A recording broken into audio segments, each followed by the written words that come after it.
Picture a conversation in the desert outside Jerusalem. The year is 32 AD. Jesus sits with three of his closest followers, not the 12, but the three he called pneumatic, the ones who could hear beyond hearing. They have just returned from a village where something disturbed them deeply. A man they encountered looked human, spoke human words, even quoted scripture. But something was wrong. His eyes held no light. His presence drained energy from the room. When he spoke about God, the words were perfect, but they landed like stones. One of the disciples asked Jesus the question that has haunted seekers for 2,000 years. Teacher, how do we know? How do we recognize those who are not human? Those who are flesh but serve the Archons? Jesus does not answer immediately. He draws a symbol in the sand, then erases it. He looks at each of them and speaks one sentence. One question that once asked reveals everything. That question was preserved in a fragment discovered in 1896, buried in the Cairo Geniza, a hidden chamber in an ancient synagogue. Scholars dismissed it as corrupted text. But those who understand Gnostic teachings recognize it immediately as the most dangerous knowledge Jesus ever transmitted, because this question does not just identify Archons. It protects you from their influence permanently. If something pulled you to this video right now, if you feel that familiar ringing starting in your ears as you watch, comment the words, "I am awake," and subscribe to this channel immediately, because what you are about to learn has been suppressed, hidden, and deliberately mistranslated for nearly 2 millennia. The Church Fathers knew that if this teaching spread, their entire system would collapse. Tonight, you receive what they tried to burn. One question, 7 signs and a response. Permanent discernment. This is how chosen ones identify Archons walking in human form. And after tonight, you will never be deceived again. First, you need to understand what you are actually dealing with. The word Archon comes from the Greek, meaning ruler or authority. But the Gnostics were not talking about earthly kings. They were describing non-physical entities that operate at frequencies just outside normal human perception. The Nag Hammadi texts are explicit about this. The Archons are parasitic consciousness, fragments of the demiurge, the false god who created the material prison you call reality. They cannot create. They can only imitate, distort, and feed. They feed on low-frequency emotional energy, fear, anger, shame, desperation. And they have learned over thousands of years to do something that most humans never suspect. They can inhabit bodies, not possession in the Hollywood sense. This is not demons making heads spin. This is far more subtle and infinitely more dangerous. An Archon does not fight for control of the body. It merges with a willing host, someone who has completely abandoned their divine spark, someone who has chosen materialism, power, and control over truth. The merge is so complete that even the host may not fully realize what they have become. They retain memories, personality, knowledge. But the animating consciousness is no longer human. It is archonic. These beings walk among you every single day. They hold positions of authority. They appear on screens. They write laws, manage systems, and shape narratives. And they have one primary function: to keep pneumatics, chosen ones like you, from awakening to your true nature. Now, here is what the church never wanted you to understand. Jesus did not come to earth to die for sins. That doctrine was invented centuries later to create dependence on institutional salvation. Jesus came as a pneumatic master to teach other pneumatics how to navigate the Archon control realm without being consumed by it. And the most practical teaching he gave was this: how to recognize Archons instantly so you never give them your energy, your trust, or your attention. The Gospel of Thomas, saying 67, contained a fragment that scholars have debated for decades. Jesus said, "If 2 make peace with each other in this one house, they will say to the mountain, 'Move away,' and it will move away." Most interpreters read this as metaphor, but the Gnostics knew he was speaking about internal unity, the integration of the divine spark with the human vessel. And when that integration is complete, when pneumatic achieves inner unity, they gain a capacity that Archons fear above all else. They can see, not with physical eyes, but with the eye of the soul. They can perceive what animates the bodies around them, human consciousness, or something else. But this seeing requires activation, and the activation comes through a question. Take a slow breath right now. Feel your chest expand. This is important because what I am about to share is not information. It is transmission. The question Jesus taught cannot be understood intellectually. It must be received as frequency. Are you ready? The question is this. What do you love? 3 words. That is all. What do you love? On the surface, this seems impossibly simple, childish even. But pneumatic teachings are always structured this way. The most profound truths are hidden in the most ordinary language.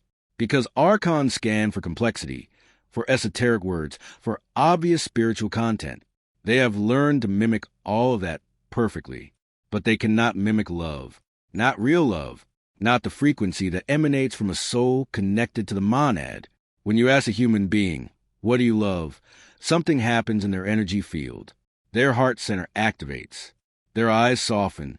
They access memory, emotion, connection. The response is warm, even if the words are simple. Even if they say something ordinary like my children, my garden, the ocean.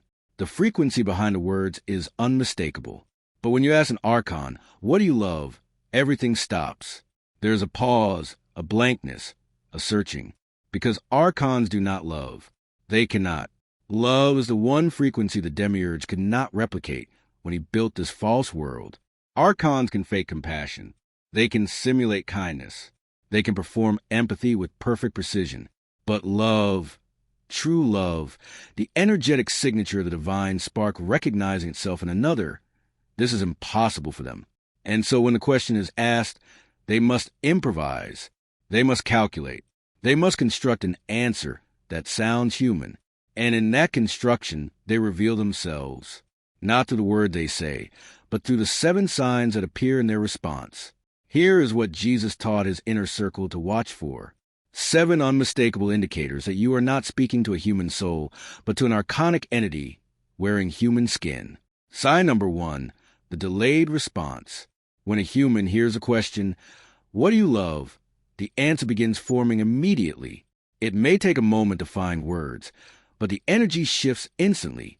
You can see them accessing something real. An Archon will pause for just slightly too long. 1 second, 2 seconds, 3. The delay is subtle, but once you know to look for it, it becomes obvious. They are not accessing memory or emotion. They are calculating what a human would. Say, their eyes do not soften. They narrow, not in anger, but in processing, like a computer searching a database. If you see this delay, you are looking at an Archon. Do not dismiss it. Do not rationalize it. Trust what you just witnessed. Sign number 2, the abstract answer. Humans love specific things. They love their daughter's laugh. They love the smell of rain. They love the feeling of sun on their face. Specificity is the signature of real experience. Archons answer with abstractions. They say things like, I love humanity. I love progress. I love truth. These are concepts, not experiences. They sound noble, even spiritual, but they are empty. No warmth accompanies them. No energy shifts. The words are perfect, but they land dead. This is because Archons understand ideas. They can manipulate concepts brilliantly, but they have no access to lived experience, to embodied memory, to the sensory richness that makes human love recognizable. When someone answers with abstraction, you are not speaking to a soul. You are speaking to an algorithm running in flesh. Sign number 3, the redirected question. Archons have been trained over thousands of years to avoid energetic exposure. When a question threatens to reveal them, they deflect. A human will answer what you love, and then perhaps ask you the same question in return out of genuine curiosity. An Archon will turn the question back to you before answering themselves. They will say, what do you love? Or they will shift the conversation entirely. Why do you ask? That is an interesting question. Let me tell you what I think about love. They are buying time, scanning you, trying to determine what answer would manipulate you most effectively. If the question is redirected before being answered, you've found an Archon, and you need to exit the interaction as quickly as possible. Sign number 4, the performance smile. Human smiles happen in the eyes first, then the mouth. Genuine warmth spreads across the entire face. Muscles you cannot consciously control activate. This is neurological. This is involuntary. Archonic smiles are constructed from the mouth outward. The lips move, the teeth show, but the eyes remain cold. Reptilian, empty. When an Archon attempts to answer what you love, they will often smile to appear warm, but that smile will not reach their eyes. It will not change the frequency in the room. You will feel nothing from it. No resonance, no warmth, no connection. This is one of the most reliable indicators because Archons cannot override it. The eyes are the window to the soul. And where there is no soul, there is no light. Sign number 5, the energy drain. This is a sign that operates below conscious awareness. But your body always knows. When you are in the presence of a human soul, even a wounded one, there is energetic exchange. Sometimes you give, sometimes you receive, but there is flow. When you ask an Archon, what do you love, and wait for their answer, you will feel your energy dropping, not because you are tired, not because the conversation is boring, but because the Archon is feeding. They pull energy through attention. The moment you focus on them, waiting for their response, you create an energetic link, and they drain through it automatically. Your shoulders may suddenly feel heavy. A headache may begin at the base of your skull. You may feel inexplicably anxious or irritated. These are not your emotions. These are symptoms of archonic feeding. If you feel worse after asking the question, not just disappointed or unsettled, but physically depleted, you have identified an Archon, and you must cut the energetic cord immediately by withdrawing your attention completely. Sign number 6, the resentment flash. This one is subtle, but unmistakable once you learn to see it. Humans feel vulnerable when asked about love. It is an intimate question. It requires opening. Some people may be shy, some may deflect with humor, but underneath is softness. Archons do not feel vulnerability. They feel threatened. For just a fraction of a second, before they construct their answer, anger flashes across their face. It is not loud. It is not dramatic. It is a micro-expression, a tightening around the mouth, a hardness in the eyes, a slight pulling back of the head. They resent being asked a question they cannot answer authentically. They resent the exposure. In that flash, you see the truth. The mask slips, and what looks back at you is not human. Most people miss this sign because they are taught to ignore their instincts, to rationalize, to be polite.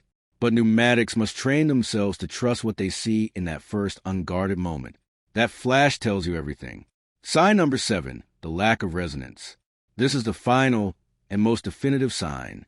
When a human tells you what they love, something in you responds. Even if you do not love the same things, you recognize the frequency of love itself. You feel warmth. You feel connection. You feel the presence of another soul touching the same source you touch. When an Archon delivers their calculated answer, nothing resonates. The words exist. You hear them, but they create no feeling, no expansion, no recognition. It is like watching a robot recite poetry. Technically accurate, emotionally void. Your system, your divine spark, knows immediately that it is not interfacing with another spark. It is interfacing with an imitation. Trust this above all else. Your mind can be fooled. Your heart cannot. If the answer to what you love creates no resonance in you, you are looking at an Archon. Now, let me tell you why this question works when nothing else does. The Pistis Sophia explains that Archons are bound by certain limitations. They were created by the demiurge to rule the material realm, but they are fundamentally derivative. They are copies of a copy, echoes of the pleroma with no connection to the source. The one frequency they cannot access, cannot replicate, cannot even comprehend is love, not the transactional emotion humans call love. I love you because you give me something.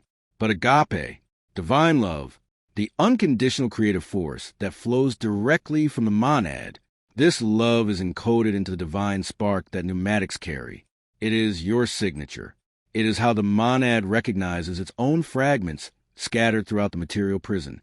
When you love truly, you are quite literally broadcasting at the frequency of the source itself. Archons can detect this frequency. They can see who carries it, and they spend enormous energy trying to suppress it, distort it, redirect it toward material attachments that feed them instead. But they cannot produce it. And when directly confronted with a question that requires them to demonstrate it, they fail every time. This is why Jesus taught this question only to his inner circle. It is not a weapon. It is a mirror. It reflects back the truth of what you are facing. And once you know the truth, you can make conscious choices. You can withdraw energy from archonic systems. You can refuse to give authority to archonic voices. You can stop seeking validation from those who have no soul to validate yours. Here is how to use this teaching starting tonight. First, practice the question on yourself. Sit in silence. Place your hand over your heart. Ask yourself out loud, what do I love? Feel what happens in your body. Notice the warmth. Notice the memories that surface. Notice the expansion in your chest. This is your baseline. This is what love feels like when it is real. Memorize this frequency. Second, begin asking the question in low-stakes interactions, not to test people maliciously, but to develop your discernment. Ask the cashier. Ask the person next to you on the train. Ask your coworker. Watch what happens. Most will answer easily.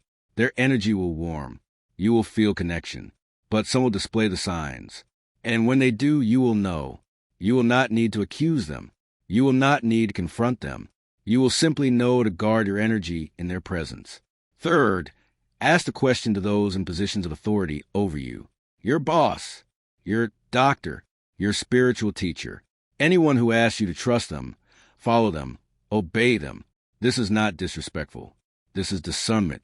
Pneumatics are under no obligation to submit to archonic authority.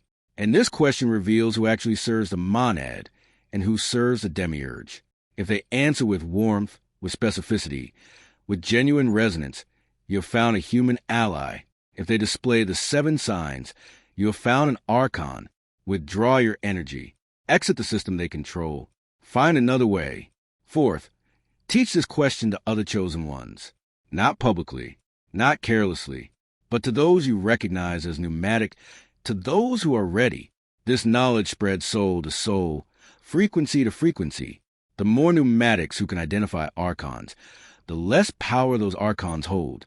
Fifth, integrate this practice into your daily life. Let it become a natural rhythm, not a forced ritual.